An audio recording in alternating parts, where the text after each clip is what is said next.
Bon les gars, très chers cinéphile, maintenant je vais vous faire une critique 100% spoiler de Bob l'éponge, le nouveau film au cinéma en 3D. Bob l'éponge, un pour tous pirates. Donc critique 100% spoiler. Ce que j'ai beaucoup aimé dans ce film-là, c'est que voilà, quand Krabs lui met, on va dire, des étoiles dans les yeux, Bob il croit naïvement que voilà, même s'il a grandi, de quelques centimètres, bah en fait, la plus grosse crainte de Bob à la base, c'est de justement d'être dans le passage de l'âge adulte en essayant de faire un grand 8 énorme.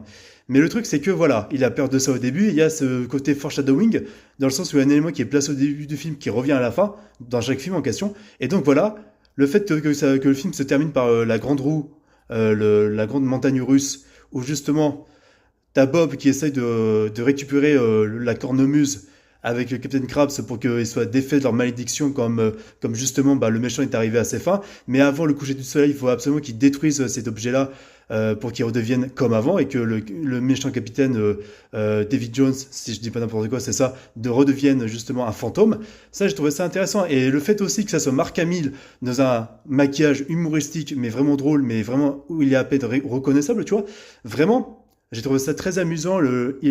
Enfin, je l'ai vu en français, le film-là, mais Marc Hamill, par rapport à ses expressions faciales, par rapport à son regard, par rapport à ses pitreries, et par rapport aux pitreries qu'il fait à Ibiza, si je dis pas n'importe quoi, où c'est vraiment amusant, il profite de faire n'importe quoi en embêtant les gens, c'est vraiment caractéristique des méchants de Bob l'éponge, quoi.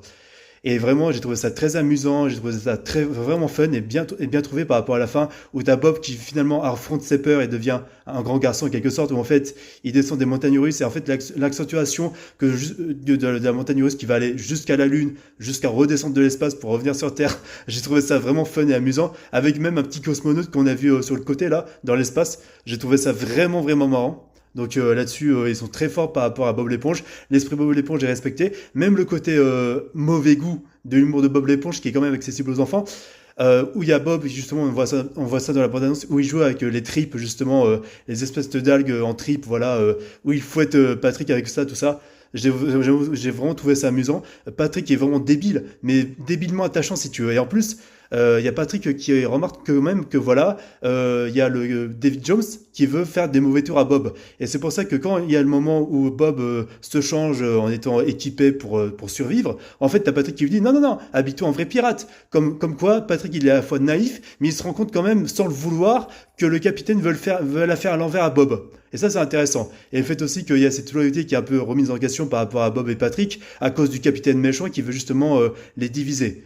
Maintenant, ce que je vais faire, les gars, c'est que je vais faire une autre partie de la critique sur Bob l'éponge. C'est parti.